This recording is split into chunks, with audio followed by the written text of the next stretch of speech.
காவேரி அம்மா வீட்டார் போவாங்கல்ல, ம். வித்துட்டு இருப்பாங்க. ம். எங்க நிலன்னுவாங்க. ம். அந்த பற்று விவசாயிகளுக்கு அது அந்த உணர்வு வரும். அப்படி தான் தெரியும். நிலத்தோட அப்போ நிலத்தை கொடுத்துட்டு 30 வருஷம் ஆனாலும் சரி, இது எங்க நிலம் அப்படின்னுவாங்க. ம். நாம கனிம வளத்தை கொள்ளையடிக்கிறது தடுக்கிற நோக்கத்திலாம் நம்ம வரல. ம். என் நிலம் போது அவ்வளவுதான். என் நிலத்தை காப்பாற்றணும். இப்படி ஒரு நம்ம தலைவர் நான் கிடைச்சிட்டாரு. இங்க உட்கார்ந்துட்டு இருக்கிறேன், அவர் இங்க நின்று பேசுறாரு. அப்போ அவ்வளோ நெருக்கத்தில் நின்று எனக்கு காதுல விழுது. நான் மைக் வழியா கேட்கல, அவர் சொன்னதை நேரடியா காதுல கேட்கிறேன். அவ்வளோ இதை கேட்டு பரவாயில்ல, இவர் வந்தாருன்னா நல்லது பண்ணுவார். நான் வந்து வழிகாட்ட தான் முடியும், நான் இங்கேருந்தே வழிகாட்டிக்கிறேன்ப்பா அப்படின்னும் போது ஒரு விவசாயி சொன்னார், சார் நான் வேணா 1 ஏக்கரை உங்களுக்கு எழுதி வைக்கிறேன், அப்போ நீங்கள் நில உரிமையாளர் ஆயிடுவீங்கள, அப்போ வாங்க சார் நீங்கள் அப்படின்றாரு. என்னடா அது எனக்கு வந்து அது ரொம்ப ஒரு இதுவாக போயிடுச்சு. அரசு பேருந்தில் போகிறதுக்கு முடிவு பண்ணோன்னா அரசு பேருந்து அன்றைக்கி வராது. அப்போ பேருந்தில் போக முடியாது. டிராக்டரில் போனோன்னா தடுத்துருவாங்க. அப்போ நடந்து போனாலும் தடுத்துருவாங்க. அதாவதுங்க மிரட்டணுன்றவங்க ஒரு அளவோட மிரட்டிட்டு விட்டுருந்தாங்க. நீங்கள் கொண்டு போய் எந்த அளவுக்கு மிரட்டி விட்டீங்கன்னா இதுக்கு மேலே பயம் போயிரும்ல. இதுக்கு மேலே என்ன இருக்கு? கிடையாதுல்ல. அது பேச வேண்டிய தொழில்துறை அமைச்சர் தானே. இவர் வந்து நான் வானத்திலேயே கட்டுவோம் அப்படின்னா அப்புறம் நான் சோறு என்ன வானத்துல இருந்தா கொண்டாடுறேன். திருட்டு மண் மீது திருடர்களால் நடத்தப்படும் திருடர்கள் முன்னேற்ற கழகத்தின் என்னங்க பயங்கரமா இருக்கு திருவண்ணாமலை மாநாடு அப்படின்னு சொல்லலாம். ஏன்னா லைன்ஸ் மீடியாவுக்கு நீங்கள் அளித்து வரும் ஆதரவுக்கு மிக்க நன்றி. தொடர்ந்து எங்களுடன் இணைந்திருங்கள்.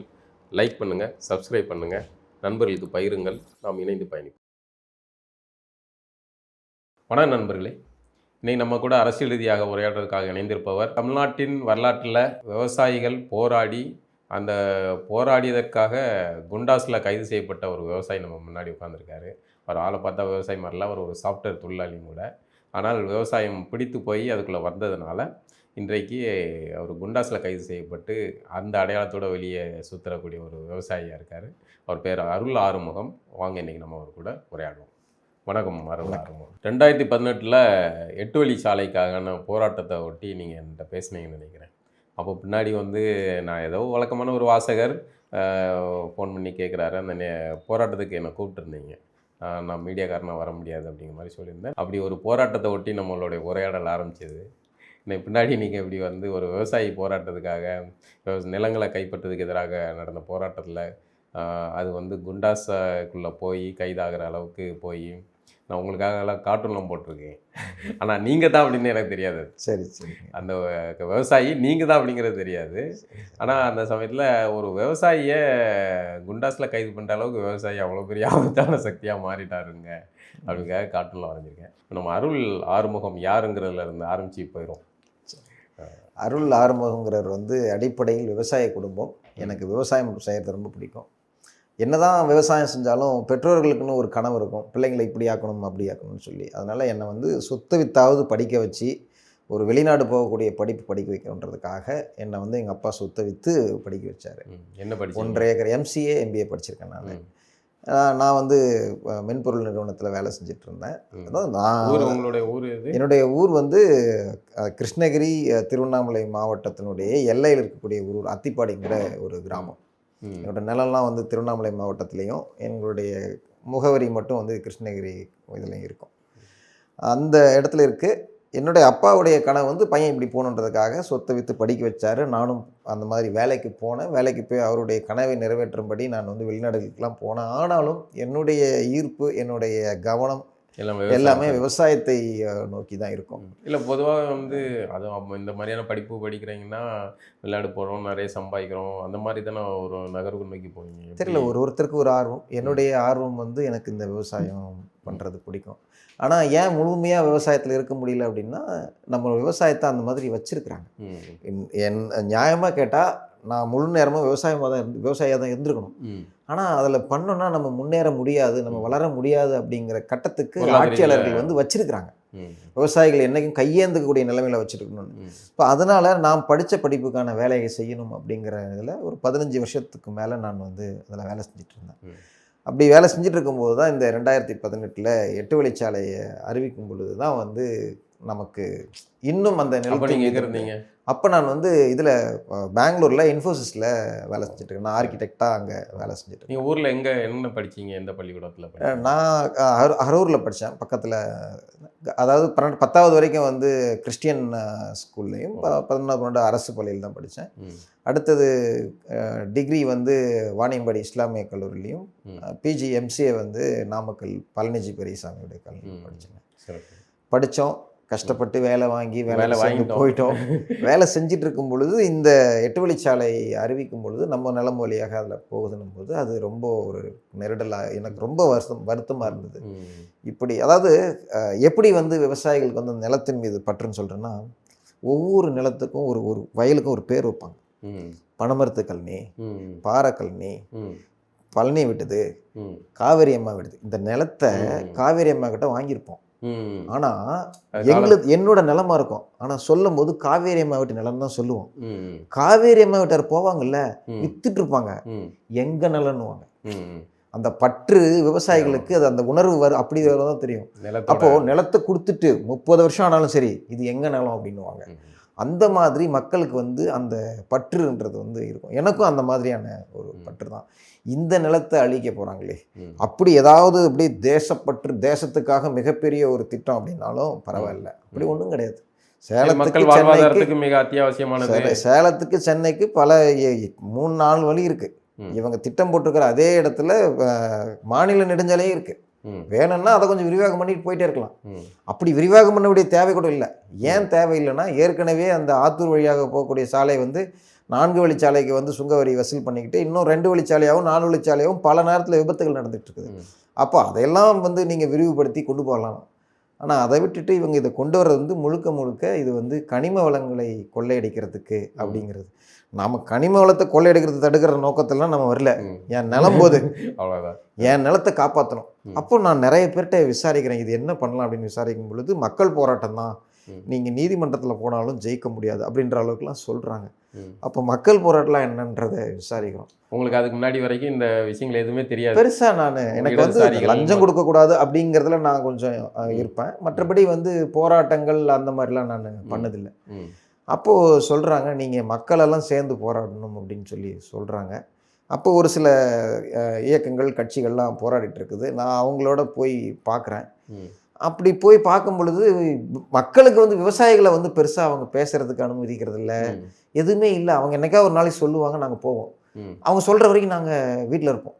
இது எனக்கு வந்து அது என்ன இப்படி பண்ணுறது சரியாக இல்லை அப்படின்ற மாதிரி தோணுச்சு. நான் உடனே ஒவ்வொரு விவசாய கிராமமாக போய் ஒரு 3-4 மாதம் தொடர்ச்சியாக விவசாயிகளை சந்திக்கிறது தான் வேலை. அப்படியே கார் எடுத்து 1 வாரத்துக்கு அந்த வேலையை விட்டு வந்துட்டேன். அவ்வளோதான், நிலத்தை காப்பாற்றணுங்கிறதுக்காக நிலத்தை காப்பாற்றிக்கலாம். இன்னைக்கு மேலேயும் அந்த சம்பாரிச்சு வச்சு என்ன பண்ணுறேன், என் நிலம் என்னோட நிம்மதி, என்னுடைய ஒரு தைரியம் அப்படிங்கிறது வந்து நிலங்க.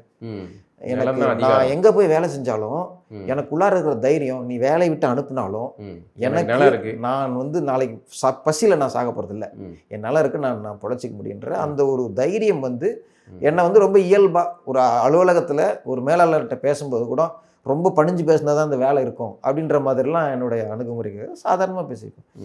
அப்போது அந்த எனக்கு கொடுக்குற ஒரு தைரியம், அந்த தைரியமே எனக்கு இல்லாமல் போகுது அப்படின்னா அப்போ எனக்கு எவ்வளோ அந்த வேகம், கோபம் வரணும். அந்த கோபம் வந்து என்னை மக்களை திரட்ட வச்சுது. திருவண்ணாமலை மாவட்டத்தில் 1000 பேரை திரட்டி நாங்கள் வந்து மாவட்ட ஆட்சியர் அலுவலகத்துக்கு முன்னாடி வந்திருக்கிறோம்.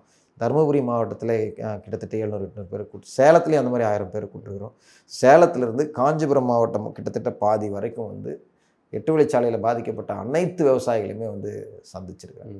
எத்தனை கிராமங்கள் போயிருக்கீங்க அப்படி? அதான் மொத்தம் கிட்டத்தட்ட ஒரு 170-200 கிராமத்துக்கு பக்கம் வருங்க. 3 மாதம் இல்லைங்க, நான் அந்த 2-3 வருஷமாக தொடர்ச்சியாக இந்த வேலையாக தான் இருந்தேன்.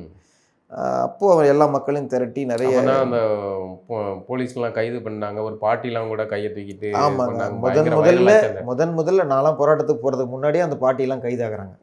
அந்த பாட்டியை கைது பண்ணும்போதெல்லாம் எனக்கு ரொம்ப வருத்தமாக இருக்குது. இப்போ தருமபுரியில் மாவட்டத்தில் வந்து விவசாயிகள்லாம் போகிறாங்க, மனு கொடுக்கறதுக்கு போகிறாங்க, காவல்துறை தடுத்து நிறுத்துது. அப்போல்லாம் என்னோட நிலம் போகுதுன்னு எனக்கு தெரியாது. காவல்துறை தடுத்து நிறுத்துகிறாங்க அந்த மக்களை. அப்போ விவசாயிகள் நடந்து போக ஆரம்பிக்கிறாங்க. நான் வந்து எஸ்பி ஆஃபீஸ்க்கு வந்து அழைச்சி பேசுகிறேன், ஏன் விவசாயிகளை தடுக்கிறீங்கன்னு சொல்லி. அப்போ எனக்கு வந்து அந்த ஆர்வம், விவசாயிகளை இப்படி பாதிக்கிறாங்களே அப்படின்னு சொல்லிட்டு. அது என் நிலம் போகலன்ற வரைக்கும் அங்கே உட்காந்துட்டு பேசிட்டு இருந்தேன். என் நிலமும் போகுதுன்னும் போது இன்னும் அந்த வேகம் வந்துருச்சு. அப்போ நான் அவங்க சம்பவம் நடக்கும்போதெல்லாம் உங்களுக்கு உங்க நிலம் பறி போகுதுலாம் தெரியாது. அவங்க கூகுள் எர்த்துன்னு ஒன்று விட்டுருந்தாங்க. அதில் வந்து என்னோட நிலம் இல்லை, வேற இடத்துல போகுது. அப்போது அதுக்கு அடுத்தது இவங்க அளவீடு செஞ்சுட்டு வரும் பொழுது என்னோட இடத்துலையும் வருது. அப்போ நாம் வந்து வழி அந்த வழி இன்னும் எவ்வளோ இருக்குதுன்றது வந்து நமக்கு வரும் பொழுது தான் அது பாதிப்பு நமக்கு வரும்போது அது கூடுதலாக தெரியுது. அப்போ தான் திரட்டணும், நிறைய போராட்டங்கள் நடத்தணும், நிறைய நபர்களை சந்தித்தோம். அப்போ தான் என்ன தெளிவோட ஒரு நமக்கு வந்து தெளிவு பிறக்க ஆரம்பிச்சுது. சரி, அதோட அப்படியே இதெல்லாம் அதிமுக ஆட்சியில் நடக்குது. அதிமுக ஆட்சியில் நடக்குது. 8 வழிச்சாலையை நிறுத்தினதுல உங்களுடைய பங்களிப்புகள், என்னுடைய பங்களிப்பும் இருக்குது. நிறைய பேர் போராடினாங்க. மொத்த விவசாயிகளுடைய பங்களிப்பு. ஆமாம், அது நிறுத்தப்பட்டுச்சு முழுமையா. நிறுத்தப்பட்டு இருக்கு தலையில கத்தி தொங்குது, அவ்வளோதான். ஆமாம். அந்த நேரத்தில் தான் வந்து திமுக வந்து விவசாயிகளை காக்கிறதுக்கு வந்த பெரிய அவதாரமாக வந்து எதிர்கட்சியா இருக்கும்போது பிரமாதமா பெர்ஃபார்மன்ஸ் பண்ணுவாங்கல்ல. ஆமாம்.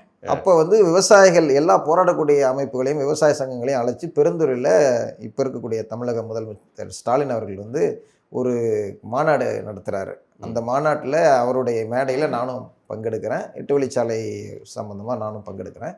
அந்த மேடையில் அவர் சொல்கிறாரு, விவசாய நிலங்களை அழிக்கக்கூடிய எந்த திட்டங்களையும் நாங்கள் கொண்டு வர மாட்டோம். ஒருவேளை அப்படி கொண்டு வர மாதிரி சூழல் இருந்ததுன்னா உங்களை போன்ற பிரதிநிதிகள் எல்லாம் அழைச்சி நாங்கள் அதை பேசிட்டு தான் நாங்கள் அந்த முடிவுகள் எடுப்போம் அப்படின்னு சொல்லி அவர் சொல்கிறாரு. அது ஒரு வேளை அந்த மேடைக்காக அவர் சொல்லியிருக்கிறாருன்றது தான் தெளிவாக தெரியுது. ஏன்னா அவருடைய செயல்பாடுகள் எதுவுமே இந்த கடந்த 5 வருஷத்தில் தெரியல. அவரை நம்பி இவர் செய்வார் அப்படிங்கிறத அவர் ஒரு மேடையில் பேசிக்கிட்டு இருக்கும்போது அப்படியே வந்து நிஜத்தில் என்ன ஒரு அவதார புருஷன், இப்படி ஒரு நம்ம தலைவர் இங்கே உட்காந்துட்டு இருக்கிறா, அவர் இங்கே நின்று பேசுகிறாரு. அப்போ அவ்வளோ நெருக்கத்தில் நின்று எனக்கு காதில் விழுது. நாம் மைக் வழியாக கேட்கல, அவர் சொன்னதை நேரடியாக காதில் கேட்குறேன். அவ்வளோ இதை கேட்டு பரவாயில்ல, இவர் வந்தார்னா நல்லது பண்ணுவார் அப்படின்றத நம்பி இவர்களுக்காக வால் போஸ்டர் ஒட்டணும், தேர்தலுக்கு பிரச்சாரம் பண்ணோம். திமுகவுக்கு வாக்களிங்க, திமுக வந்துச்சுன்னா விவசாயிகளை காப்பாற்றுவோம் அப்படின்னு சொல்லி திமுகவுக்காக வந்து நாங்கள் எல்லா தொகுதிகள்லையுமே வந்து தேர்தல் பிரச்சாரம் பண்ணோம், வால் போஸ்டர்லாம் ஒட்டி. அதுக்கு பரிசாக எனக்கு ரொம்ப நல்ல பரிசு, குண்டாஸுங்கிற பரிசே கொடுத்தது இந்த திமுக. குண்டாஸ்குள்ளே போகிறதுக்கான காரணமாக ஒன்று நடந்திருக்கும்ல, அது என்ன? அதாவது நாங்கள் 8 வழிச்சாலைக்கு போராடணும், எல்லாம் சுமூகமாக போஸ்டர்லாம் அடித்து திமுக ஆட்சியில் கொண்டு வந்து வச்சிட்டோம். வச்ச உடனே அமைச்சர் ஏவா வேலுக்கு வந்து திமுக வேற, அமைச்சர் ஏவா வேலு வேற, அவர் தனியாக தனி ராஜ்யம். அது திருவண்ணாமலை மாவட்டம் இன்னைக்கும் அப்படிதான், அது ஒரு தனி ராஜ்யம், அது தமிழ்நாட்டுக்குள்ள இல்லை, அது தனி. அதுக்கு மன்னராக இருக்கு. ஆமாம், அது அதனுடைய மன்னர் அவர். அந்த மன்னர் வந்து வந்த உடனே 8 வழிச்சாலையை பற்றி பேச ஆரம்பித்தார். உடனே நாங்கள் வந்து தயங்கலை, நாங்கள் போஸ்டர் ஒட்டியிருந்தாலும் நாங்கள் தயங்கலை. அப்பவே உடனடியாக நாங்கள் திமுக எதிர்த்து பல போராட்டங்கள்லாம் நடத்த ஆரம்பித்தோம். அதான் அதிமுக விட்டுட்டு போன கடமையை நாங்கள் செய்யணும் அப்படின்னு சொல்லி ஏவா வேலு வந்து துடிக்கிறாரு. ஏன்னா திருவண்ணாமலை மாவட்டத்தில் தான் பெரிய பாதிப்பு. அங்கே இருந்திருந்தா அவருக்கு ஏதாவது கிடைச்சிருக்குமேனு தெரில. அந்த ஆதங்கத்தில் அவர் வந்த உடனே பேசினார். நாங்கள் எதிர்க்கலை அப்படின்னு சொல்லி, 8 வழிச்சாலையே நாங்கள் எதிர்க்கலை அப்படின்னு சொல்லி பேசினார். அதனால் அப்போவே நாங்கள் ஆர்ப்பாட்டங்கள்லாம் நடத்தினோம். அதனாலேயே என்னவோ அதுக்கப்புறம் பேசுகிறத தவிர்த்துட்டாங்க. இந்த சூழலில் தான் 8 வழிச்சாலை பாதித்த மக்கள், இங்கே இந்த மேல்மா பகுதி மக்கள் வந்து என்னோட பயணித்த மக்களுங்கிறதுனால அவங்க இந்த மாதிரி 3200 ஏக்கர் 11 கிராமம் பாதிக்குது, விவசாய நிலத்தை எடுக்கிறாங்க, நீங்கள் மேல்மா சிப்காட் தொழிற்சாலைக்கு. ஆமாங்க. அப்போ நான் வந்து பொதுவாக என்னை வந்து கூப்பிட்டாங்கன்னா நான் அப்படியே வந்துலாம் கலந்துக்க மாட்டேன். இது நிலவரம் என்ன அப்படி எதுங்கிறத வந்து பார்ப்பேன். இங்கே இருக்கிற மக்கள் உண்மையாகவே இது வேணுன்றாங்களா வேணான்றாங்களா, எல்லா கிராமத்துக்கும் கூட்டிகிட்டு போக சொன்னேன். நான் போனேன், அந்த நிலங்கள்லாம் பார்த்தேன். எங்கள் நிலம்லாம் பார்த்தீங்கன்னா நாங்கள் வருஷத்துக்கு ஒரு முறை தான் நெல் நடுவோம். அப்படின்னா என்னென்னா எங்களுக்கு வந்து அவ்வளோதான் தண்ணி எங்களுக்கு.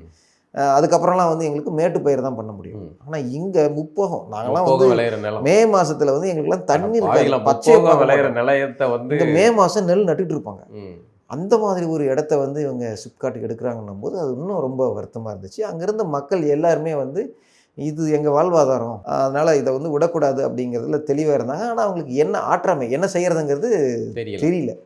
அப்போது சரி, நான் வந்து அந்த மக்கள்கிட்ட சொன்னேன், எல்லாரையும் கூப்பிட்டு பேசிட்டு, நீங்கள் வந்து ஒரு குழு ஆரம்பித்து நீங்கள் போராடுங்க, இப்படி தான் வழிமுறை, அரசு நம்ம எந்த ஒரு பொருளையும் சேதப்படுத்தக்கூடாது, நம்மளுடைய எதிர்ப்பை தான் நம்ம தெரிவிக்கணும்னு சொல்லி நான் வந்து சொல்லிட்டு முடிச்சுட்டு ஒரு மாதத்துக்கு பக்கம் வருவேன். ஒரு வாரத்தில் ஒரு 2 நாளைக்கு வருவேன், வந்து பார்த்துட்டு பேசிட்டு கூட்டிகிட்டு போய் சட்டமன்ற உறுப்பினர்கிட்ட போய் பேசிட்டு, மாவட்ட ஆட்சியர்கிட்ட கூட்டு போய் பேசிட்டு, இப்படி இந்த மாதிரி எந்தெந்த அலுவலர்கள்ட்ட நம்ம கொடுக்கணுமோ அதெல்லாம் அவங்களுக்கு சொல்லிவிட்டு நீங்கள் இங்கேயே இருந்து உங்களுடைய எதிர்ப்பு தெரிவிங்க அப்படின்னு சொல்லிட்டு நான் போயிடுறேன்.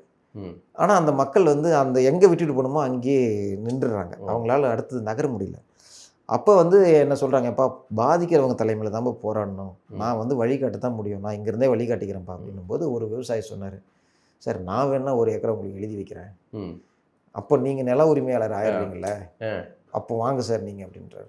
என்னடா அது எனக்கு வந்து அது ரொம்ப ஒரு இதுவாக போயிடுச்சு.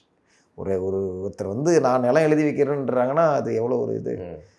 அப்போது சரி நாம் போய் இருந்து உதவி பண்ணோம் அப்படின்னு சொல்லிட்டு நான் வந்து அவர்களுக்கு உதவி பண்ணலாம் அப்படின்னு சொல்லி இருக்கும் பொழுது இவங்க நிலம் எடுக்கிறதுக்கான ஆணை அப்போ வந்து இந்த இதில் பேப்பரில் கொடுத்துட்றாங்க.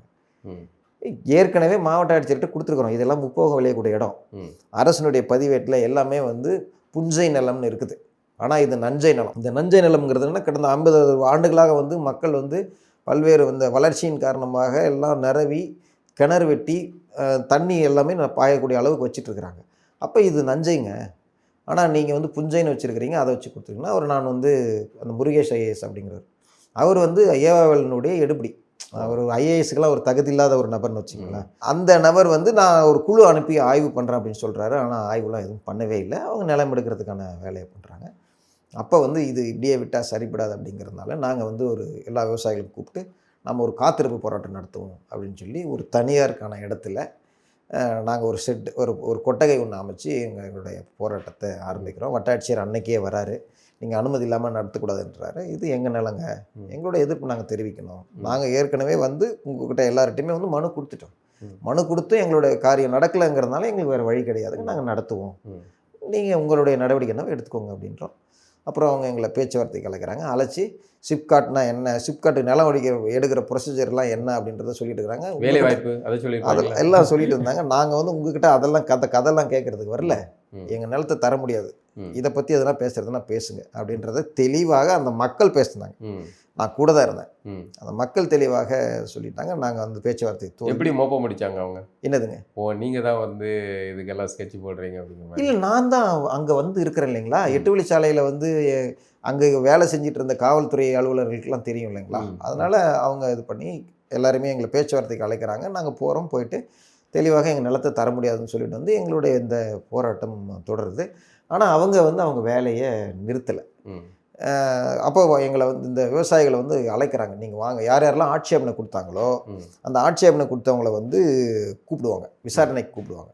நாங்கள் ஆட்சேபனையே கொடுக்கல. நாங்கள் என்ன கேட்டோன்னா, இந்த நிலம் எதுக்காக எடுக்கிற, என்ன நிறுவனம் இங்கே வரப்போகுது, என்ன அக்ரிமெண்ட் போட்டுக்கிறீங்க, இந்த என்ன கேட்டகரியான நிறுவனம் இங்கே வரப்போகுது, இங்கே வந்து ரொம்ப ரெட் கேட்டகரி அந்த மாதிரிலாம் சொல்லுவாங்க இல்லைங்களா, இங்கே இருக்கிற மக்களை நீங்கள் அப்புறப்படுத்துறீங்களா, இவர்களுடைய மறுக்கு என்ன திட்டம் வச்சுருக்கீங்க, இதெல்லாம் நமக்கு தேவையில்லை, இதெல்லாம் நீங்கள் கொடுங்க, நாங்கள் எங்களோட நிலத்தை கொடுக்கணுமா வேணாமாங்கிற பதில் சொல்கிறோம். ஒருவேளை நீங்கள் வந்து இங்கே நான் 1 ஏக்கரை எடுத்துகிட்டு எனக்கு காவிரி டெல்டாவில் 2 ஏக்கரா கொடுக்குறேன்னா நாங்களாம் கொடுத்துட்டு போவோம்ல, அந்த மாதிரி ஏதாவது ஒரு நல்ல திட்டம் வச்சுருப்பாங்களோன்னு கேட்டால் எந்த பதிலுமே இல்லை. நீ வா, நான் உன்னை விசாரிக்கிறேன் அப்படின்றாங்க. அப்போது எல்லாரையும் கூட்டிகிட்டு போகிறோம் அப்படின்னா, அரசு பேருந்தில் போகிறதுக்கு முடிவு பண்ணோன்னா அரசு பேருந்து அன்றைக்கி வராது, அப்போ பேருந்தில் போக முடியாது. டிராக்டரில் போனோன்னா தடுத்துருவாங்க, அப்போ நடந்து போனாலும் தடுத்துருவாங்க. ஆக மொத்தம் எப்படி போனாலும் போகக்கூடாது, மக்கள் யாரும் வரல, எதிர்ப்பு இல்லை அப்படின்ற மாதிரி அவங்களுக்கு பண்ணணும். காவல்துறையை வச்சுக்குவாங்க, என்ன நடந்தாலும் நாங்கள் டிராக்டரில் போகிறதுக்கு கூப்பிடுவாங்க, அவங்க தான் கூப்பிடுவாங்க. ஆனால் இருக்கணுங்கிற மாதிரி எல்லா வேலையும் பண்ணுவாங்க. அப்போது நாங்கள் அரசு பேருந்தில் போக நினச்சோம், அரசு பேருந்து வரல. அடுத்தது டிராக்டரில் போகணும்னு நினச்சோம், தடுத்து நிறுத்திட்டாங்க. சாலையிலே நிற்கிறோம், சாலை மறியல்னு ஒரு முதல் தகவல் அறிக்கை. அதுக்கு அடுத்தது நடந்து போகிறவங்கள வந்து முதல்ல வந்து என்ன சொல்கிறாங்க, யாரும் நீங்கள் டிராக்டரில் போகிறோன்னு சொல்லக்கூடாது, நடந்து தான் போகணும் அப்படின்றாங்க. நடந்து போகிறோம், கூட்டம் அதிகரிக்கிறத பார்த்த உடனே வழியில் தடுத்து நிறுத்துறாங்க. தடுத்து நிறுத்தி எல்லாரையும் கைது பண்ணுறாங்க. அங்கே மக்கள் வந்து அது ஒரு கிராமத்தில் போகக்கூடிய ஒரு சின்ன சாலை, அந்த இடத்துல வந்து பெண்கள்லாம் வந்து அந்த எங்களை கைது பண்ணி வச்சுருந்த பேருந்துக்கு பின்னாடி உட்காந்துட்டு இவங்களெல்லாம் விடணும்னு சொல்லி அங்கே பிரச்சனை பண்ணி, அதுக்கப்புறம் நாங்கள் வந்து அங்கே போகலைன்னு சொன்னோடனே காவல்துறை விட்டுருது, எங்களை வந்து போகக்கூடாதுங்கிறது அவங்க நோக்கம். அப்போ அன்னைக்கு ஒரு வழக்கு போடுறாங்க. வழக்கு போட்டு திரும்பி இந்த மக்கள் வந்து அப்போது என்ன ஆகுதுன்னா, என்னை கீழே தள்ளிடுறாங்க. காவல்துறை வந்து என்னை தள்ளி இழுத்துட்டு வந்துடுறாங்க. அதை பார்த்த மக்கள் வந்து ரொம்ப கொந்தளிச்சு பிரதான சாலைக்கே வந்து அவங்க வந்து சாலை மறியல் அன்னைக்கு பண்ணுறாங்க. அந்த மக்கள் பண்ண சாலை மறியலுக்கு நான் தான் ஏவன். இப்படி வந்து தொடர்ச்சியாக வழக்குகள் பொய் வழக்குகளாக இவங்க போட்டுக்கிட்டே இருக்கிறாங்க. சும்மா 11 வழக்கு மட்டும்தான் என் மேலே போட்டிருந்தாங்க. அந்த 11 வழக்கில் வந்து அந்த எங்களை நடந்து போகும்போது கைது பண்ணாங்க பார்த்தீங்களா, அப்போ வந்து நாங்கள் காவல்துறையினுடைய ஒரு கண்ணாடி பக்க கண்ணாடியை வந்து நாங்கள் உடைச்சிட்டோம் அப்படிங்கிறது தான் பப்ளிக் ப்ராப்பர்ட்டி டேமேஜ்னு சொல்லி அது ஒரு பெரிய இதாக்கலாம் இல்லைங்களா. அந்த வழக்கில் தான் எங்களை வந்து ரிமாண்டுக்கு கொண்டு போனது. அந்த ரிமாண்டு அதுக்கப்புறம் வந்து நாங்கள் போய் விவசாயிகளை மிரட்டின மாதிரி ஒரே நாள் வந்து 5 வழக்கு ஒரே காப்பி பேஸ்ட் ஒரே ஸ்டேஷனில். இங்கே போகிறோம், இவரை பார்க்குறோம், இவரை மிரட்டுறோம், அவரை பாரோம், அவரை மிரட்டுறேன்னு சொல்லி அதே 5 வழக்கு. ஸோ இந்த வழக்குகள்லாம் ஜோடிச்சு தான் வந்து எங்களை இது பண்ணதுங்க, ரிமாண்ட் பண்ணது. ரிமாண்ட் பண்ணிட்டு தான் வந்து இந்த குண்டர் சட்டத்தில் உங்கள் கூட மொத்தம் 20 பேரை வந்து ரிமாண்ட் பண்ணி வேலூருக்கு கொண்டு போகிறாங்க. இங்கே இருந்தால் கூட்டம் வந்துடுமோ என்னவோ. இன்னொன்று வந்து இது வந்து ஒட்டுமொத்த போராடக்கூடிய மக்களுக்கு வந்து ஒரு மிரட்டல் கொடுக்குற பாணியாக தான் நம்ம பார்க்குறோம். அந்த வெவ்வேறு சிறைகள் என்னை வந்து பாளையங்கோட்டைக்கும், இன்னும் 4 பேர், ஒருத்தர் கடலூர், மதுரை, திருச்சி, கோயம்புத்தூர், இப்படி வெவ்வேறு மிகப்பெரிய பயங்கரவாதிகள். ஆமாம், பயங்கரவாதிகளுக்கு கூட இந்த மாதிரி பண்ணியிருப்பாங்களான்னு தெரில. ஆனால் இந்த விவசாயிகளை கண்டு எந்த அளவுக்கு இந்த திமுக பயந்துருக்குதுன்னு சொல்கிறதா, இல்லை விவசாயிகளை மிரட்டுறதுக்கான பண்ணுச்சா அப்படிங்கிற தோணுது. இல்லை அது அப்போ இப்படி ஒரு குண்டாஸில் கைது செய்யப்பட்டப்போ மேடையில் நின்று பேசினார்ல ஸ்டாலின், ஆமாம், அந்த காட்சி உங்களுக்கு நினைவுக்கு வந்ததா? நிச்சயமாக ஞாபகம் வந்தது எனக்கு. இவங்களெல்லாம் நம்பி நம்ம வந்து வாக்கு சேகரிச்சோமே அப்படின்னு சொல்லி வருத்தப்பட்டேன். இருந்தாலும் வந்து வருத்தத்தோடு நிறுத்தக்கூடாது. இதுக்கான நாம் தொடர்ச்சியாக வந்து இவங்க யாருன்றதை நம்ம மக்களுக்கு காட்டணும். அந்த மாதிரியான வேலைகள் நம்ம தொடர்ந்து செய்யணும் அப்படிங்கிறது. இல்லை இப்படி குண்டாஸ் போடுவாங்கன்னு எதிர்பார்த்தீங்களா? எல்லளவு எதிர்பார்க்கல. ரிமாண்ட் பண்ணுவாங்கன்னு தெரியும், ஏதாவது ஒரு பயமுறுத்தத்துக்கு ரிமாண்ட் பண்ணுவாங்க. இது பெரும்பாலுங்க நம்ம ஐஏஎஸ் ஐபிஎஸ் படிச்சுன்னா ரொம்ப புத்திசாலின்னு நினச்சிக்கிறோம். அவ்வளோ புத்திசாலிகள்லாம் இல்லைங்க. அதாவதுங்க மிரட்டணுன்றவங்க ஒரு அளவோடு மிரட்டிட்டு விட்டுருந்தாங்க. நீங்கள் கொண்டு போய் எந்த அளவுக்கு மிரட்டணுமோ மிரட்டி விட்டீங்கன்னா இதுக்கு மேலே பயம் போயிரும்ல. இதுக்கு மேலே என்ன இருக்குது? நீங்கள் அப்படி தான் என்ன பண்ணிட்டீங்க. நீங்கள் பண்ணது மிகப்பெரிய தவறு. குண்டாஸில் போட்டது தான். நீங்கள் ரிமாண்டோடு விட்டுருந்தா அப்படின்னா சரி ரிமாண்ட் பண்ணிடுவாங்க, அடுத்த முறை போனால் இது பண்ணிடுவாங்களோ அப்படின்ற மாதிரி ஒரு பயம் இருந்திருக்கலாம். இப்போ எல்லாத்தையும் பார்த்தாச்சு, இதுக்கு மேலே ஒன்றும் கிடையாது. அதுக்கப்புறம் அந்த குறுக்க கௌசிக் வர்ற அந்த ஏவா வேலு எதுவும் வந்தாரா குறுக்க? ஏவா வேலு வந்து அவர் தான் வந்து எங்களை சிறைப்படுத்தின பிறகு எனக்கும் இந்த குண்டாஸ்க்கும் சம்மந்தம் இல்லை, எனக்கு தெரியாது, நானே வந்து எடப்பாடி பழனிசாமி எப்படி துப்பாக்கி சூடை வந்து நானே டிவியில் பார்த்து தான் தெரிஞ்சுக்கிட்டேன்னு சொன்னாரோ, அதே மாதிரி இவரும் டிவியில் பார்த்து தான் தெரிஞ்சுக்கிட்டார் போல. எப்படி 8 வழிச்சாலை அவர் கொண்டு வந்ததை வந்து நாங்கள் வேணான்னு சொல்லணும்னு சொன்னாரோ அதே தான் அவர் சொன்ன மாதிரி இவர் சொல்லியிருக்கிறார். என்னன்னு சொன்னார் இவர், எனக்கு தெரியாது, நானே டிவி பார்த்து தான் தெரிஞ்சுக்கிட்டேன் அப்படின்றத சொல்லிட்டு அதுக்கு அடுத்தது சொல்கிறார், கிருஷ்ணகிரியிலேருந்து ஒருத்தர் வராரு, வந்து தூண்டி விடுறாரு அப்படின்ற அந்த ஒரு இதையும் சொல்லிட்டு, இந்த என் கூட மீதி 6 பேர் மீது குண்டர் சட்டம் போட்டிருந்த குடும்பத்தில் இருந்தவங்கள அவர் அமைச்சரை பார்க்குறேன்னு சொல்லி கூப்பிட்டு போல, நீங்கள் வாங்க பிடிஓ ஆஃபீஸ் போகலாம், அங்கே பேசலாம், அப்படியே அதுக்கடுத்தது அங்கே போயிட்டு உடனே வாங்க எம்எல்ஏ பார்த்து சொல்லலாம் அப்படின்னு சொல்லிட்டு, அடுத்து இவர்களுக்கு தெரியாமல் அங்கே அமைச்சர் காலில் போய் நீங்கள் விழுந்துருங்க, அவர் உங்கள் வீட்டில் இருக்கிறவங்களாம் விட்டுருவாங்கன்னு சொல்லி அப்படி அவர்களை வந்து தெரியாமல் கூட்டிகிட்டு போய், சரி இப்போ மக்களுக்கு எப்படி இருக்கும் பயம், எப்படியாவது என் பிள்ளை வெளியே வந்துடணுன்ற எண்ணம் இருக்கும்ல, அவங்களும் போய் அங்கே அந்த மனு கொடுக்குறாங்க. இவங்கெல்லாம் வந்து இது பண்ணுறாங்கன்னா, அப்போது ஒரு பெரியவரை வந்து சொல்லியிருக்கிறாங்க, அருள் தான் வந்து எங்கள் பையனை கூட்டிகிட்டு போகிறாரு அப்படின்னு சொல்லிட்டு. அவர் வந்து என் கூட 8 வழிச்சாலையில் பாதித்த விவசாயி அவர் தான் அங்கே நிலம் பாதிக்கல, அவர் பக்கத்து கிராமம். அவர் ஆர்வத்தில் இங்கே வந்திருந்தார். அவங்க அப்பா வந்து அருள் தான் வந்து என் பையனை கூட்டிகிட்டு போனாருன்னு சொல்லி அவருடைய ஏவாவில் இருக்கும் பொழுதே சொல்ல வைக்கிறாங்க. அதாவது ஊர் உலகத்தை நம்ப வைக்கிறாங்களாம், நான் வந்து தூண்டி விட்டேன் அப்படின்னு சொல்லிட்டு. மக்கள்லாம் இயல்பாக இருக்காங்க, இந்த மாதிரி வெளியிலேருந்து வந்து தூண்டி விடுறாங்க. அவர் அங்கிருந்து வந்த கையோட இங்கே வந்து நான்லாம் அப்படி சொல்லலை, என்னை சொல்லாங்கன்னு சொல்லிட்டு அவர் தனியாக வேற ஒரு இடத்துல பேசி அவருடைய முகத்திரையை கிழிச்சிட்டாரு. அதுக்கையும் தாண்டி இது வரைக்கும் ஏவாவில் எனக்கு எதுக்கு சம்மந்தம் இல்லைன்னு சொல்லிட்டு இருந்தவர், சிப்காட் எங்கே வானத்தில் கட்டுறதா அப்படிங்கிற ஒரு கேள்வியை கேட்டார். இவர் தொழில்துறை அமைச்சரா? கிடையாதுல்ல, அது பேச வேண்டிய தொழில்துறை அமைச்சர் தானே. இவர் வந்து நான் வானத்திலையா கட்டுவோம் அப்படின்னா அப்புறம் நான் சோறு நான் வானத்தில் இருந்தால் கொண்டாடுறேன். இவருக்கு மட்டும் 100 ஏக்கர் 200 ஏக்கரா வச்சு விவசாயம் பண்ண வரான். இவருக்கு விவசாயம் பண்ணுறதுக்கு ஆர்வம் இருக்குது, மற்றவங்களாம் விவசாயம் பண்ணுறதுக்கு என்ன இருக்காதா? இவர் அப்படி அவ்வளோ அக்கறை இருக்கிறவர் உங்கள் நிலத்தை கொடுத்துட்டு போங்களேன். நீங்கள் அமைச்சர்கள்லாம் வச்சுட்டு இருக்கிறீங்கள, முதல்ல முன்னோடியாக காமிங்க. எல்லா மாவட்டத்தில் இருக்கிற அமைச்சர் வச்சுருக்கிறீங்களா, கொடுங்க, ஆளுக்கு ஒரு 100 ஏக்கர் கொடுங்க, அங்கே முதல்ல அமைங்க, மக்கள்கிட்ட சொல்லுங்கள், நாங்களாம் வள்ளல், எங்களுடைய நிலத்தெல்லாம் நாங்கள் கொடுத்துருக்குறோம் பாருங்கள், மக்களை நீங்களும் கொடுங்க, அப்போ தான் நாமெல்லாம் வளருவோம்னு சொல்லி நீங்கள் முன்னுதாரணமாக வாங்க. அதெல்லாம் எதுவும் பண்ண மாட்டீங்க, 1 ஏக்கரா 2 ஏக்கரா வச்சுனுங்கிறவட்ட மட்டும் நீங்கள் சுரண்டுவீங்க. ஸோ அந்த மாதிரி அமைச்சர் வந்து அப்படி பேசியிருந்தார். இருந்தாலும் அதன் பிறகு 2-3 முறை அவரை பார்த்து மக்கள் விவசாயிகள் போய் சந்தித்து பேசுகிறாங்க. ஆனால் அதில் முதல் கட்டமாக ஒரு 5 பேரை உடனடியாக விட்டாங்களா? அந்த இவங்க இந்த விவசாயிகளை வந்து சிறைப்படுத்தின அடுத்த நாள், அதாவது குண்டர் சட்டத்தில் போட்ட அடுத்த நாளே வந்து இவங்களை இந்த குடும்பத்தாரை கூட்டு போய் இது பண்ணி என்னை மட்டும் தனிமைப்படுத்துகிற நோக்கத்தில் அந்த 6 விவசாயிகளை வந்து அடுத்த நாளே வந்து ஒரே நாள், அவங்களாம் ஒரு நாள் குண்டர்கள், அந்த குண்டர் சட்டத்தை அரசே திரும்ப பெற்றது. ஆனால் என் மீது இருந்தது வந்து உறுதி செய்த மாதிரி அவங்க அது வழக்கு நீதிமன்றத்தில் இதாகி ரத்த அதன் பிறகு நீதிமன்றத்துக்கு போய் நீதிமன்றம் வந்து அதில் ஒரு வழக்கு மாவட்ட ஆட்சியர் அலுவலகத்தில் நாங்கள் ஒரு மனு கொண்டு போகிறோம், அங்கே வந்து எங்களை அருள் உள்ளே போகக்கூடாது அப்படின்னு சொல்லி தடுக்கிறாங்க. அப்போ ஒட்டுமொத்த விவசாயிகள் அவரெல்லாம் நாங்கள் போகல அப்படின்னு சொல்லி நிற்கிறாங்க. அந்த வழக்கு மாவட்ட ஆட்சியரை பணி செய்ய விடாமல் தடுத்தார் அப்படின்னு. இப்போ ஜட்ஜி கேட்டிருக்காரு, நீதிபதி கேட்டிருக்காரு, மனு எடுத்துட்டு மாவட்ட ஆட்சியர் அலுவலகம் வராங்க, வேற அங்கே வருவாங்க. இதெல்லாம் ஒரு முகாந்திரம் ஏதாவது இருக்கா? இதில் என்ன பண்ண போகிறீங்க? நாங்களாம் முடிவெடுத்தோம்னா வேற மாதிரி இருக்குன்னு சொல்லி சொன்ன பிறகு ஒரு வாரம் நேரம் அவகாசம் வாங்கி இவர்களாகவே வந்து இவர்கள் போட்ட அந்த குண்டர் சட்டத்தை திரும்பி பெற்ற வரலாறு. உள்ளே இருக்கும்போது இன்னொரு கூத்து நடந்துச்சு. அதாவது டெல்லியில் விவசாயிகள் போராட்டம் நடக்குது, பஞ்சாப் சிங்குகள் போராட்டம் வீரமாக நடத்துகிறாங்க. இங்கே விவசாயிகளை குண்டர் சட்டத்தில் கைது பண்ண கொஞ்சம் கூட கூச்சம் இல்லாமல் டெல்லி விவசாயி போராட்டத்தை ஆதரிக்காங்க. ஸ்டாலின் வந்து ஆதரித்து அறிக்கை விடுறாரு, பேசுகிறாரு. அந்த மாதிரியான கூத்துகள் தான். அதான் நம்ம வந்து எப்போவுமே அப்படின்னா இவர்கள் ஆட்சியில் இருக்கும்போது வேற முகம், எதிர்கட்சியாக இருக்கும்போது வேற முகம். இல்லை, திமுக எதிர்கட்சியாக இருந்தாங்கன்னா நல்லா பண்ணுவாங்க. திமுக எப்பவுமே எதிர்கட்சியில் இருக்கிறதுக்கு தகுதியான கட்சி. ஏன்னா மக்கள், தமிழ் மக்கள் அது குறித்து சிந்திக்க வேண்டியது அவசியமானது. திமுக எதிர்கட்சியோட நிறுத்திக்கிட்டோம்னா நல்லதாக நாட்டு மக்கள் எல்லாத்துக்கும் நல்லது. இன்னொன்று, அவர்கள் வந்து ஆட்சியில் இருக்கவர்கள் தவறு செய்கிறத வந்து தடுக்கிறதுல முன்கள பணியாளர்களாக வீரமாக இருப்பாங்கல்ல. அப்போ நமக்கு 2 வகையான நன்மை இருக்கும். ஆட்சியில் இருக்கவங்க செய்கிற தவறையும் தட்டி கேட்கறதுக்கு ஒரு நல்ல ஒரு ஆளும் நம்ம கிட்ட இருப்பாங்க. இவங்களும் தவறு செய்யாமல் பிடிச்சி ஒரு இடத்துல வச்ச மாதிரி இருக்கும். அது ஒரு சிறப்பானது. தகவல் தொழில்நுட்பத்தில் பணி செஞ்சுக்கிட்டு அமைதியாக போயிட்டு இருந்த வாழ்க்கை ஒரு நிலம் பிடுங்கப்படுது அப்படிங்கிற இதுக்குள்ளே வந்து விவசாயியாக போராட்டமாகி குண்டாஸ்லாம் போனீங்க. வீட்டில் எப்படி எடுத்துக்கிட்டாங்க? இல்லை, வீட்டில் வந்து யாருமே இந்த மாதிரி போகிறத விரும்ப மாட்டாங்க. அதே தான் என்னுடைய வீட்லேயும்.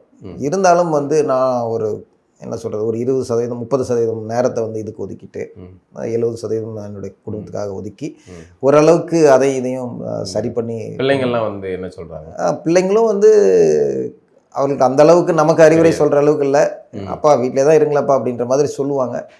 இருந்தாலும் வந்து உங்கள் நிலத்தை தான் நீங்கள் காப்பாற்றிட்டீங்களா, அப்புறம் அமைதியாக இருக்க வேண்டியதானே அப்படிங்கிற ஒரு எண்ணம் பொதுவாக அந்த மாதிரி இருக்கக்கூடிய சூழல் வந்து உருவாகலை. நம்ம என்னைக்கு வந்து இதில் வந்தோமோ ஒவ்வொரு விவசாயிகளையும் சந்திக்கும் பொழுது அவர்கள் அழுததெல்லாம் என் கண் முன்னாடி இன்னும் வருது. அப்போது ஒவ்வொருத்தரும் நிலம் இழக்கிறவங்களுக்கும் அந்த மாதிரியான ஒரு இதாக இருக்கதான். அப்போது யாராவது ஒருத்தர் பூனைக்கு மணி கட்டணும்ல, அது ஏன் நாம இருக்கக்கூடாது? அப்போ அந்த விவசாயிகளினுடைய நிலங்கள் பாதிக்குது அப்படின்னா இவர்கள் யாரும் உண்மையாகவே நாட்டினுடைய மக்கள் வளர்ச்சிக்காகவோ எதுக்காகவோ நிலம்லாம் எடுக்கல.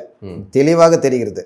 இவர்களுக்கு வந்து வெளிநாட்டு நிறுவனங்கள்ங்கிற பேரில் இவர்கள் சம்பாதிக்கிறத கொண்டு வந்து இவர்களே முதலீடு செய்கிறார்கள்ங்கிற சந்தேகம் தான் நமக்கு வருது. புரிந்துணர்வு ஒப்பந்தம். ஆமாம், இங்கே வர்றதெல்லாம் அப்பப்போ தனி விமானத்தில் போகிறதெல்லாம் இதுக்கு தான் போகிறாங்களோங்கிற மாதிரி தான் நமக்கு தோணுதுங்க. அப்போது நீ வெளிநாட்டு நிறுவனங்கள்ங்கிற, ஏன் எங்கள் ஊரில் முதலாளி இல்லையா உனக்கு? நம்ம ஊரில் தொழில் பண்ணுறதுக்கு அறிவாளிகள் இல்லையான்னு நான் கேட்குறேன். இல்லை, நம்மக்கிட்ட நம்ம ஊரில் இருக்கிறவங்க பணம் இல்லையா? நீ என்ன மாதிரியான தொழிலை கொண்டு வரணும்? தொழில் அப்படிங்கிறது என்னன்னா, இந்த ஊரில் அடிப்படையே என்ன பொருள் வந்து இங்கே உற்பத்தி ஆகிறதோ அந்த உற்பத்தி ஆகிற பொருளை மையமாக வச்சு நீ வந்து அதை வந்து எப்படி காசாக்குறது, அதை எப்படி வந்து ஒரு தேவையான ஒரு பொருளாக மாற்றுறதுங்கிறது தகுந்த மாதிரியான தொழிற்சாலைகளை இங்கே கொண்டு வந்தீங்க அப்படின்னா வரவேற்கலாம். இந்த நிலத்துக்கும் இந்த மண்ணுக்கும் சம்பந்தம் இல்லாத தொழிற்சாலைகளை கொண்டு வந்து வைக்கிறீங்க, இந்த மக்கள் வேலை செய்ய முடியாத அளவுக்கான தொழிற்சாலைகளை கொண்டு வந்து வைக்கிறீங்க அப்படின்னா அந்த மாதிரி தொழிற்சாலைகள் எதுக்கு? எங்கே பார்த்தாலும் செருப்பு தொழிற்சாலை தான். செய்யாறு சிப்காட்டில் இருக்கிறது, மாங்கால்ங்கிற இடத்துல இருக்க இந்த விரிவாக்கம் 3க்கு முன்னாடி 2 ஒன்று இருக்குது இல்லைங்களா, அங்கேயும் செருப்பு தொழிற்சாலை.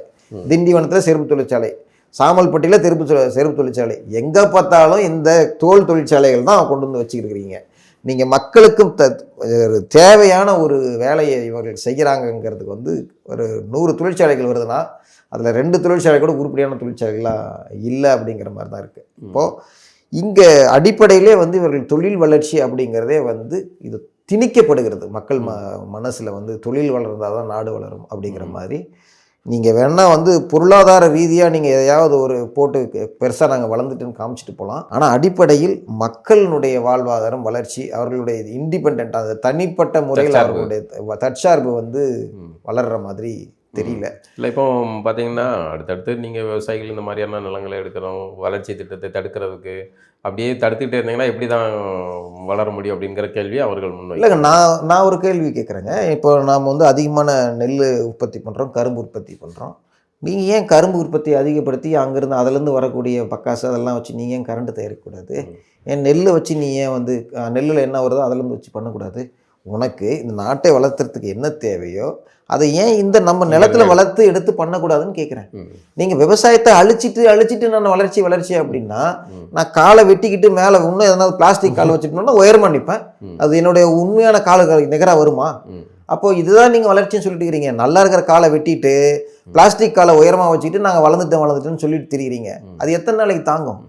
அதனால் இது வளர்ச்சிக்கு எதிரானவர்கள் வேணால் அரசாங்கம் வேணால் இப்படி சொல்லி தான் செய்யக்கூடிய தவறுகளை, அக்கிரமங்களை மறைக்கிறதுக்கு என்ன சொல்லிக்கலாம். இங்கே யாருக்குங்க வளர வேணான்ற எண்ணம் இருக்கும்? ஒரு தனி நபருக்கு கூட வந்து தான் வளரணுன்ற எண்ணம் தான் எல்லாருக்கும். அப்போ உள்ளூர்லேயே இருந்துக்கிட்டு இங்கே இருந்துக்கிட்டு நாடு வளர்க்கல நான் ஏன் நினைக்கணும்? நாடு வளரணுன்றதுக்காக தான், இந்த மக்கள்லாம் வளரணுன்றதுக்காக தான் மக்கள் கூட நின்றுட்டு இருக்கிறோம் நாங்கள். அதனால இது வந்து தொழில் வளர்ச்சிங்கிறதே முதல்ல தவறான ஒரு இதில் பேசிட்டு இருக்கிறாங்க. வெளிநாட்டு நிறுவனங்கள் வந்து இங்கே முதலீடு பண்ணுறதை தான் தொழில் வளர்ச்சிங்கிற ஒரு தப்பான கணக்கு. அதே மாதிரி இப்போ வந்து பரந்தூரில் விமான நிலையம் இது பண்ணுறதுக்காக அங்கே ஆரம்பித்தாங்க. அங்கேயும் விவசாய நிலங்கள் இந்த மாதிரி இதே பிரச்சனை தான் தொடர்ந்து திமுக ஆட்சியிலையும் தொடருது. அதுதான். அப்போ பரந்தூர் பிரச்சனையும் போன ஆட்சியில் தொடங்கினது, இந்த அரசியல் தொடங்கினது. அப்போ இதுலேருந்து என்ன தெரியுதுன்னா, இந்த கட்சிகள் அனைத்தும் ஒரு முதலாளிகளுக்கு வேலை செய்யக்கூடிய ஒரு இடைத்தரகர்கள் தான். அது எந்த கட்சியாக இருந்தாலும், திமுகவாக இருந்தாலும், அதிமுகவாக இருந்தாலும், வேற எந்த கட்சிகளாக இருந்தாலும் இவர்கள் இடைத்தரக வேலையை தான் செய்கிறார்கள். இந்த இடைத்தரகர்கள் தான் மாறுறாங்களே தவிர அந்த முதலாளி நினைக்கிறது தான் இங்கே நடந்துட்டு இருக்குது. அப்படிங்கிறது அதில் யார் விசுவாசமாக காரியத்தை சிறப்பாக செஞ்சு கொடுக்குறாங்க அப்படிங்கிற பொறுத்து ஆட்சி மாற்றங்கள் நடந்துட்டு இருக்குது. ஏதோ இவ்வளவு நாள் ஓட்டு போட்டுட்டு இருந்தோம், அதனால அந்த ஓட்டுக்காகவாவது ஏதோ நடிச்சிட்டு இருந்தாங்க. இனிமேல் அதுவும் நடக்காத போல இருக்குது. வாக்கு இயந்திரத்தை வச்சு நீங்க என்னடா ஓட்டு போடுறது, நாங்களே ஓட்டு போட்டுக்கிற நிலைமைக்கு போய்கிட்டு இருக்குது. இப்போ அந்த நம்மளுடைய தொழில் விவசாய பணிகளுக்கு எல்லாமே வடக்கிருந்து பீகார்ல இருந்து ஆட்களை கொண்டு வர ஆரம்பிச்சாங்க. இப்போ அது வேற இன்னொரு சிக்கலா இருக்கா? நீங்க விவசாயமே பண்ண முடியாது போல இருக்கா? ஆமாங்க, விவசாயம் அதாவதுங்க இந்த ஒரு விஷயத்த சொன்ன அப்படின்னா முற்போக்கு சிந்தனையா யோசிக்கிறவங்க கூட வந்து தவறாக எடுத்துக்கிறாங்க. இந்த இந்திரா காந்தி நேஷனல் ஊரக வேலைவாய்ப்பு திட்டம் ஒன்று கொண்டு வந்தாங்க இல்லைங்களா? அதனுடைய நோக்கம் சரியாக இருக்கலாம், ஆனால் அதை செயல்படுத்தின விதம் 100% தவறு. 100 நாள் வேலைங்கிறது வந்து 100% அதை செயல்படுத்திய விதம் தவறு. அதை வந்து நியாயமாக பண்ணியிருந்தால் விவசாய பணிகளுக்கு வச்சு அந்த ஏற்கனவே விவசாய பணியில் இருந்த மக்கள் தான், அவர்கள் விவசாய பணியில் தான் நீங்கள் அமர்த்திருக்கணும். அதை விட்டு அவர்களை முற்றிலுமாக விவசாய பணியை விட்டுட்டு நாங்கள் வந்து ஏரியில் வேலை தர்றோம், நீர்நிலைகள் 20 வருஷமாக நீர்நிலைகளை வேலை செஞ்சுட்டு இருக்கிறாங்க, இன்னமும் நீர்நிலைகள் வாரிட்டு இருக்கிறாங்க. அப்போது அந்த தமிழ்நாட்டில் விவசாயத்தை வந்து முழுமையாக ஒழிக்கணும் அப்படின்ற நோக்கத்தில் வந்து மிக சிறப்பாக அந்த வேலையை செஞ்சுட்டு இருக்கிறாங்க ஆட்சியாளர்கள். உங்கள் கைது இந்த மாதிரியான கைதுகள்லாம் தொடர்ச்சியாக PR பாண்டியனா அவர் வந்து ஒரு போராட்டத்தில் இது பண்ணதுக்காக ஒரு 13 ஆண்டுகள் சிறை தண்டனை விதிக்கப்பட்டிருக்காரு. என்ன பஞ்சாயத்து அது வந்து பார்த்திங்கன்னா ONGC வந்து அங்கே அந்த மீத்தேன் பிரச்சனையில் இருக்கும் பொழுது அங்கே இந்த மக்கள் இவர் தலைமையில் போராடி இருக்கிறாங்க. அந்த போராட்டத்தின் அடிப்படையில் தான் வழக்கு தொடுக்கப்பட்டிருக்குது. இது வந்து விவசாயிகளுக்கு தொடர்ந்து கொடுக்கக்கூடிய ஒரு எச்சரிக்கை, அச்சுறுத்தல் தான். நீங்களாம் இனிமேல்லாம் போராட முடியாது, உங்கள் நிலங்கள்லாம் நாங்கள் எடுத்துக்குவோம், உங்களுக்கு விவசாயம் பண்ணுறதுக்கு இங்கே கிடையாது, நீங்கள்லாம் கூலி தொழிலாளர்கள் நாங்கள் வைக்கிற நிறுவனம் ஆமாம் வந்து வேலை செய்யணும் அப்படிங்கிற நோக்கில் தான் போயிட்டுருக்குது. இது வன்மையாக வந்து கண்டிக்கத்தக்க ஒரு விஷயம். விவசாயிகளை காப்புன்னு சொல்கிற திமுக இதெல்லாம் வந்து அடுத்த கட்டத்துக்கு, அதாவது இதை மேல்முறையீடு செய்து அவரை காப்பாற்றுறதுக்கான வேலையை வந்து இப்போ அவர் சிறைக்குள்ளே தான் இருக்காரு. ஆனால் அந்த வழக்கு வந்து நிச்சயமாக மேல்முறையீடுக்கு போனாங்க அப்படின்னா அவர் வந்துடுவார் சீக்கிரம், 2-3 மாதத்தில் வந்துடுறதுக்கான வாய்ப்புகள் கூட.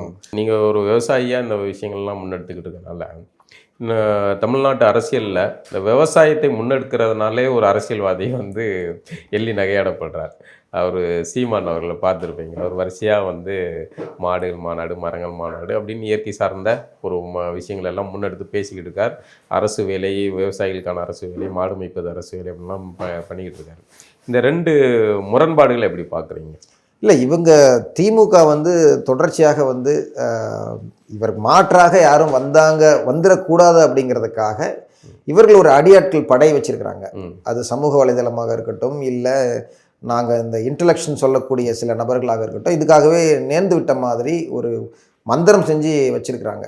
அதை நான் தெளிவாக இப்போ பார்க்குறேன். யாரெல்லாம் வந்து கடந்த ஆட்சியில் போராட்டி இருந்தவங்க பாதி பேர் இப்போ காணோம். அதனால அப்போது இவங்க வந்து ஒரு எதிரில் இருக்கிறவங்களுடைய கருத்துக்கு எதிர்கருத்தை வந்து மிக பலமாக தொடர்ந்து தப்பையே திருப்பி திருப்பி பேசினா அது எப்படி அது அந்த மாதிரி தான் இவங்க பண்ணுறாங்க. இது இந்த நேரத்தில் கட்டாயம் இந்த விவசாயத்தை பற்றி பேசுகிறதும் விவசாயத்தை வளர்க்குறத பற்றி வந்து சிந்திக்க வேண்டிய நேரம் தான் இது. காலப்போக்கில் அவர்கள் எடுக்கிற அந்த முன்னெடுப்பு சரியானது தாமா? நிச்சயமா சரியானது தாங்க. பின்னோக்கி கூட்டு போற மாதிரி அப்படின்லாம் சனாதனத்தை நோக்கி இது பண்ணுறாருலாம் பேசுகிறாங்க. அதாவதுங்க எனக்கு புரியல இது. நீங்கள் சனாதனம் அந்த அவ்வளோ தூரம் போக வேண்டாம். நான் ஒரு விவசாயியாவே பேசிக்கிறேன். இப்போது நான் விவசாயம் பண்ணிட்டு இருக்கும்போது ஆரோக்கியமாக இருக்கிறேங்க. சாஃப்ட்வேர் இன்ஜினியராக உட்காந்தும்போது முதுகு வலி வருதுங்க, முட்டி வலி வருதுங்க, எல்லா பிரச்சனையும் வருதுங்க. நீங்கள் உங்கள் ஆரோக்கியத்தை இழந்து நீங்கள் என்ன சம்பாதிச்சு என்ன பிரயோஜனம்? சரிதான். அப்போ விவசாயத்துக்கு வந்தால் என்ன தப்பு? இப்போ எப்படி வந்து நாம் ரெண்டையும் நம்ம தொழிலையும் எப்படி கொஞ்சம் வளர்த்தி கொண்டு போகணும், இங்கே இருக்கக்கூடிய விவசாயம் பண்ணுறவங்களையும் எப்படி கொண்டு போகணும் அப்படிங்கிற நோக்கத்தில் இந்த தொழில் வளர்ச்சிக்கு இன்னொன்று சொல்கிறாங்கல்ல. நான் கேட்குறேன், இன்றைக்கி டெக்னிக்கலாக எவ்வளோ பேர் வேலை செய்கிறான்? எங்களில் ஒரு 1000 பேரை வந்து நீங்கள் வாங்க, இந்த 1000 பேருக்கும் அரசாங்கம் வந்து இவ்வளோ முதலீடு தருது, நீங்கள் ஒரு முதலீடு கொண்டு வாங்க, 1000 பேரும் ஆளுக்கு 1 லட்சம் கொண்டாங்க, நீங்கள் ஒரு நிறுவனத்தை நடத்துங்கன்னு சொன்னால் நடத்த மாட்டாங்களா? கோஆப்ரேட்டிவாக பண்ண முடியாது. உங்கள் நோக்கம் எங்களை வளர்க்குறது இல்லைங்க. உங்கள் நோக்கம் எவனா தனி முதலாளி ஒருத்தன் வரணும், அவங்க கொடுக்குறத வாங்கிக்கணும், அதை வச்சு நீங்கள் ஓட்டிக்கிட்டு இருக்கணுங்கிறது தான். இங்கே அறிவால் அது எவ்வளோ படிச்சு இருக்கிறாங்க. நீங்கள் தான் சொல்கிறீங்களா, நாங்கள் தான் உங்களுக்குலாம் படிப்பறிவு கொடுத்தீங்களா? ஏன் எங்களுக்குலாம் வேலை செய்ய தெரியாதா? வேலை செஞ்சு தானே இருக்கிறோம். எங்களை வச்சு நீங்கள் நிறுவனங்களுக்கு வைக்கலாங்க. எல்லா நிறுவனமும் இன்றைக்கி இருக்கிற அத்தனை நிறுவனங்களையும் இங்கே இருக்கிற படிச்சுக்கிற பசங்களை வச்சு ஒரு கோஆப்ரேட்டிவாக கொண்டு வரலாங்க. அப்போ அது கொண்டு வந்தால் நம்ம மக்கள் இன்னும் அருமையாக வளருமே. ஏன் அதெல்லாம் யோசிக்க மாட்டேங்கிறீங்க? அப்படி கொண்டு வராமல் தனி முதலாளிகளுக்காக இப்போ தனி விவசாயிகளுக்கு இருக்கிற நிலங்கள் இங்கே மட்டும் இல்லைங்க, எல்லா மாவட்டத்திலும் இந்த நிலங்கள் பிடுங்குற வேலை தொடர்ந்து நடந்துக்கிட்டு சிப்காட்டுங்கிற பேரில் இது மிகப்பெரிய அழிவை நோக்கி தான் இவங்க. அடுத்து நீங்கள் இன்னொரு போராட்டம் ஏதோ நாளைக்கு ஒரு போராட்டம் நடத்த போகிறீங்களா? அது வந்து அதாவது எப்படி சொல்லணும்னா அதுக்கு ஒரு பேர் வச்சுருக்கோம். திருட்டு மண் மீது திருடர்களால் நடத்தப்படும் திருடர்கள் முன்னேற்ற கழகத்தின் என்னங்க பயங்கரமாக இருக்குது திருவண்ணாமலை மாநாடு அப்படின்னு சொல்லலாம். ஏன்னா திருவண்ணாமலை மாவட்டத்தில் மலப்பாம்பாடி கழகமா? ஆமாங்க. அது ஒன்றும் தவறான வார்த்தைகளாக தெரில. மண்ணு திருடனை பற்றி பேசினா திமுக காரெல்லாம் கூப்பிட்டு பேசுகிறாங்க. நீங்களா திருடுங்க நாங்கள் கேட்குறோம். மண்ணு திருடவங்களை பற்றி நாங்கள் பேசுகிறோம், திமுக காரங்க எதுக்கு பேசுகிறீங்க? அப்போ நீங்கள் தானே மண் திருடுறீங்கன்னு வருதுங்க. ஏன் அந்த வார்த்தைகள் சொல்ல வேண்டி வருது அப்படின்னா, நாம் ஆரம்பத்தில் மண்ணு திருடுறாங்க ஏரியில் அப்படின்னு சொல்கிறோம், ஒரு புகார் தெரிவிக்கிறோம் அப்படின்னா, இப்போ ஏற்கனவே நிறைய ஏரிகளில் மண் திருடி இருக்கிறாங்க. அந்த வட்டாட்சியர்கிட்ட புகார் கொண்டு போவோம். அந்த வட்டாட்சியர் வந்து சொல்லி இனிமேல் இங்கே மண் எடுக்காதீங்கப்பா, மக்கள்லாம் எதிர்ப்பு தெரிவிக்கிறாங்கன்னு சொல்லி நிறுத்துவாங்க. ஆனால் இந்த ஒரு ஏரி மலப்பாம்பாடிங்கிற ஒரு ஏரியில் மட்டும் இந்த மண் திருடு நிற்கவே இல்லை. எல்லா இடத்துக்கும் கொடுக்குறோம். கிராம நிர்வாக அலுவலர் கடிதம் வந்து ஒரு தபாலில் அனுப்புகிறோம். தபாலில் என் பேரை பார்த்தோன்னே அவர் வாங்க மறுக்கிறாரு. மறுத்து திரும்பி வந்துருச்சு பதிவு தபால். அடுத்தது வந்து மாநகராட்சி ஆணையருக்கு அனுப்புகிறோம், மாவட்ட ஆட்சியருக்கு அனுப்புகிறோம், அந்த காவல் ஆய்வாளருக்கு அனுப்புகிறோம், வட்டாட்சியருக்கு அனுப்புகிறோம். எல்லாரும் கடிதத்தை வாங்கி வச்சுக்கோங்க, தவிர எந்த நடவடிக்கைகளும் அங்கே மண் திருடு நடந்துன்னு இருக்குது. என்னன்னு பார்க்கும் பொழுது இந்த திமுகவினுடைய மாநாடு வந்து நாளைக்கு வந்து இதில் நடக்குது, திருவண்ணாமலையில் நடக்குது. அந்த ஏரிக்கு 100 மீட்டருக்கு பக்கத்தில் அந்த மாநாடு திடல் இருக்குங்க. அந்த திடலுக்கு மண்ணு கொட்டுறதுக்காக இவர்கள் இந்த ஏரியிலிருந்து பல ஆயிரம் டன் மண்ணை அள்ளி கொட்டிட்டாங்க. அந்த மண்ணை அள்ளி கொட்டினது மட்டும் பிரச்சனை இல்லைங்க, அந்த ஏரி கரை மீது, ஏரி கரை பொதுவாக 10 அடி தான் இருக்கும். பக்கத்தில் வெளியே வந்து ஒரு 20 அடி 15 அடிக்கு வந்து அந்த மக்கள் பயன்படுத்துறதுக்கான வண்டி பாதையாக இருக்கும். அந்த வண்டி பாதையெல்லாம் மொத்தமாக மண்ணு கொட்டி 30 அடி அகலத்துக்கு அந்த ஏரி கரையை பண்ணி அதுக்கு மேலே சாலை போடுறாங்க. இந்த ஒரு திடலுக்கு அந்த ஒரு இடத்துக்கு வர்றதுக்கு நாலாபுரம் இருந்து சாலை 30 அடியில் சாலை வர மாதிரி போடுறாங்க. கிராமத்துக்குள்ளார அந்த வீட்டு வாசல்லேருந்து கால் எடுத்து வச்சாங்கன்னா தார் சாலையில் வரணும், 30 அடி சாலையில் வர மாதிரி. அங்கே இருக்கக்கூடிய கோயிலை இடிக்கிறதுக்கு இது பண்ணுறாங்க. அப்போது இந்த நீர்நிலை மீது சாலை போடுறது தவறு, இந்த ஊருக்குள்ள இருக்கிற கோயில் இடிக்கிறங்கிறது தவறு, இதெல்லாம் தவறும் பண்ணுறாங்க. இதையெல்லாம் சுட்டி காட்டுறோம். ஒருத்தர் கூட சட்டத்தின் ஆட்சி திருவண்ணாமலை மாவட்டத்தில் எள்ளளவு கூட கிடையாதுங்க. எவ்வளவு நீங்க சொன்னாலும் அந்த மன்னர் முறையிட வேண்டியதானே? உங்க மாவட்டத்துக்கு ஒரு மன்னர் வச்சிருக்கீங்கல்ல. மன்னர் முறையிடனா மன்னர் முறையிடுறது வாங்குற அளவுக்கா இருக்காரு? மன்னர் நம்ம முறையிட்டு பார்க்குற அளவுக்குலாம் இல்லையே. ம். மன்னர் தான் அந்த இடத்துல அந்த வேலையை பண்ணிட்டு இருக்கும்போது மன்னர் தான் ஏகோனா இருக்காரு. அப்படி இருக்கும்போது நாம் அங்கே போய் சொல்றதுக்கான வாய்ப்புகளே இல்லை. அது இல்லாமல் நம்ம நோக்கம் வந்துங்க, இந்த மன்னர் தான் திருடுறாரு அப்படின்றத, நம்ம ஏவவேலு தான் திருடுறாரு இந்த மண்ணை அப்படின்றத நம்ம சொல்ல முடியாது. ஏன்னா ஏவவேலு திருடுறதை நம்ம பார்க்கல. அப்போ நம்ம ஏவவேலு திருடுறாருன்னு சொல்லக்கூடாது. ஆனால் அதை கண்காணிக்கிற வேலை அரசு அலுவலர்கள். நீ கண்காணி, உன் வேலையை செய்யுன்னு சொல்கிறோம். உங்களுக்கு சம்பளம் கொடுக்குறது யாரு? நாங்கள். எங்கள் வரி பணத்தை தான் சம்பளம் வாங்குறீங்க. அப்போ சம்பளம் வாங்கும்போது ஏவவேலு தூங்குறாரு அப்படின்னு சொல்லாமா? அப்படி வேணா சொல்லிக்கலாம். ஆனால் என் வரி பணத்தில் சம்பளம் வாங்குற நீங்கள் எங்களுக்குள்ள பயந்து வேலை செய்யணும். ஆனால் யாரும் ஒருத்தர் கூட சொல்கிறேன், நம்ம தர்பகராஜ் ஐஏஎஸ்ஸாக இருக்கட்டும், இல்லை சுதாகர் ஐபிஎஸ்ஸாக இருக்கட்டும், இவங்க யாருக்குமே மக்களுக்கெல்லாம் வேலை செய்யலை. இவங்க இந்த மண் திருடர்களுக்கு விசுவாசமாக தான் வேலை செஞ்சுட்டு இருக்கிறாங்க. அதுக்கு நான் என்ன சொல்கிறேன்னா, நீங்கள் ரிசைன் பண்ணுங்க 2 பேரும். உங்களுக்கு எதுக்கு இந்த வேலை? மண் திருடம் தான் நிறைய கொடுக்குறாங்கல்ல, அவங்ககிட்ட போய் வேலை சேர்ந்துக்குங்க. சட்டத்தின் ஆட்சி சேர்த்தா நீங்களாம் சத்தியம் பண்ணிட்டு ஐஏஎஸ் ஐபிஎஸ் படிச்சுட்டு வந்துக்கிறீங்க. அப்போ அதெல்லாம் பண்ண மாட்டேன், நான் மண் திருடனுக்கு ஆதரவாக தான் இருப்பேன் அப்படின்னா, அப்போ இந்த வார்த்தை சொல்லாமல் வேற என்ன நாங்கள் வார்த்தைகள் சொல்லுவோம்? அப்போ நீங்கள் எங்கள் ஏரியில் மண்ணை திருடி மாநாடு நடத்துறீங்களா? அப்போ இந்த மாநாடு நடத்துகிறவங்க நான் இந்த மண்ணை திருடினதுனால மண் திருடன்னு சொல்லுவோம்னா? அதான் திருடப்பட்ட மண் மீது திருடர்களால் இந்த மண்ணை திருடவங்க மூலமாக திருடர்கள் முன்னேற்ற கழகம்ன்றோம். ஏன் திருடர்கள் முன்னேற்ற கழகம்? ஒன்றுலையா திருடுறீங்க?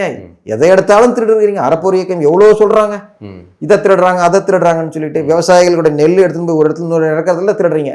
விவசாயிகள் நெல் போடுற இடத்துல கிலோவுக்கு 1 ரூபா வாங்கின்னு இருக்கிறாங்க, அங்கே திருடுறீங்க.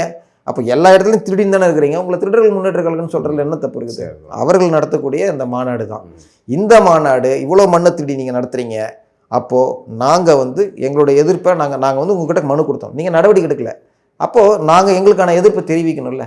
அந்தபடி நாங்கள் சாலை மறியல் பண்ணுவோம் அப்படிங்கிற ஒரு அறிவிப்பு கொடுத்துருந்தோம். அந்த அறிவிப்பை கொடுத்த பிறகு மாவட்ட நிர்வாகம் எங்களை அழைச்சி பேச்சுவார்த்தை அப்படிங்கிற இதில் ஒரு பொதுவாக டிஆர்ஓ பேச்சுவார்த்தைனா பேசுகிறத ரெக்கார்ட் பண்ணுவாங்க, மினிட்ஸ் ஆஃப் மீட்டிங் எழுதுவாங்க. இவர் எதுவுமே இல்லை, சும்மா ஏதோ ஒரு ஒரு ஊர் நாட்டம் உட்காந்து பேசுகிற மாதிரி உட்காந்து பேசிட்டு நீங்கள் அதெல்லாம் நடத்தக்கூடாதுங்க அப்படின்னா.